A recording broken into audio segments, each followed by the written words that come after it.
In the fight against the flu, doctors say one of the most important steps to avoid getting sick is to clean your hands. So what works best? To find out, we put my hands to the test. Soap and water versus hand sanitizer. First step, scientists at the Providence Regional Microbiology Lab doused my hands with a nasty brew of E. coli bacteria. So I'm intentionally rubbing E. coli all over my hands. Then I dabbed those disgusting germ-infested hands on incubation plates. We started with hand sanitizer, just a small amount. That's about the amount that most people would put on. Not a lot, but just enough. Every time we created a new sample, then repeated the test.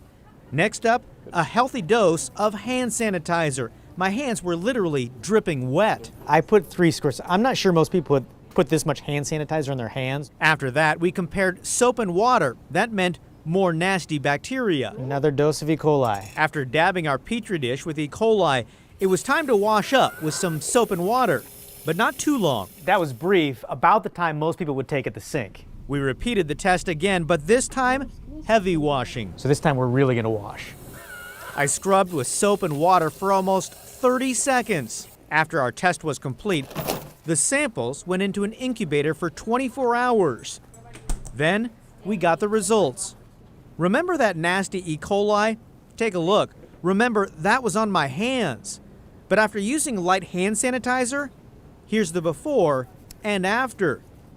And the results were even more dramatic. Wow. Wonderful. Not much E. coli there at all. After a heavy dose of hand sanitizer. That really killed the germs. So how did soap and water compare? Remember, same test. Here's the E. coli before and after washing briefly with soap and water. It wiped out some of the germs, but not all. On this one, we see some growth. Right. I didn't wash long enough, basically. Right. Compare that with heavy washing. Again, the results are dramatic. Proof that it's important to scrub for 20 to 30 seconds, just as the doctor ordered. Does this surprise you?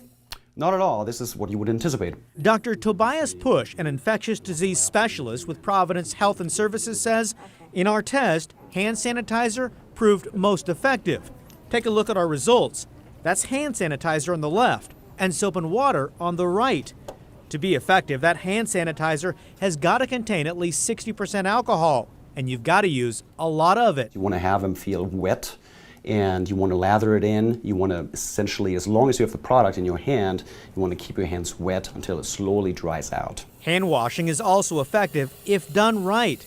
Soap and water will reduce the amounts of all types of germs. The longer you wash, clearly, the more you have a mechanical sort of abrasive effect to it. Doctors say during cold and flu season, having clean hands is one of the best ways to remove germs and avoid getting sick.